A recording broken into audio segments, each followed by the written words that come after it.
Pendant les Jeux Olympiques à Marseille, quelles sont les bonnes pratiques pour louer son logement? Entre l'arrivée de la flamme olympique, les épreuves de voile et matchs de football attendus cette année dans la cité phocéenne, l'afflux massif de visiteurs devrait créer une forte hausse de la demande locative de courte durée. L'opportunité pour certains de louer leurs biens immobiliers.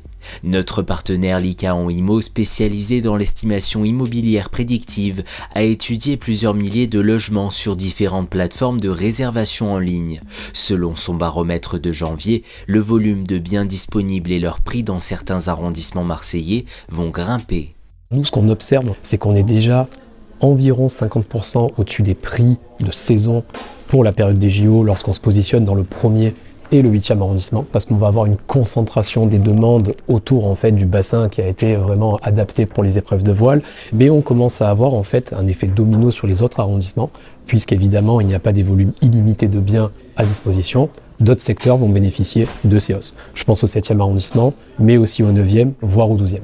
Ça devrait continuer d'évoluer déjà en volume, naturellement, parce que plusieurs personnes vont sentir l'opportunité.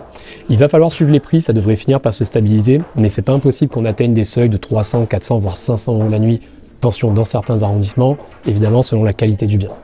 Alors si vous souhaitez louer ou sous-louer pendant la période des JO, locataire-propriétaire, il existe un certain nombre de règles à respecter pour éviter la sanction. Si vous êtes locataire, vous pouvez sous-louer votre appartement à condition que votre propriétaire vous y autorise par écrit. Ensuite, si vous êtes locataire toujours, vous ne pourrez pas louer en fait à un montant et à un loyer qui est supérieur à celui auquel vous louez votre bien. Si vous louez 15 jours votre bien pendant les festivités et que vous payez 500 € le mois, eh bien en toute logique, vous ne ferez payer à votre sous-locataire que 250 €. Ça, c'est quelque chose à prendre en compte parce que votre bail peut être résilié si on s'aperçoit que vous abusez de cette occasion pour surlouer votre bien. Si vous êtes propriétaire, effectivement, c'est une aubaine, ces JO, pour louer, faire du profit peut-être, tout en étant respectueux et en respectant certaines règles, parce que là aussi, vous pouvez être sanctionné. Je veux louer mon bien, mon appartement, ma maison ou une pièce de cette maison.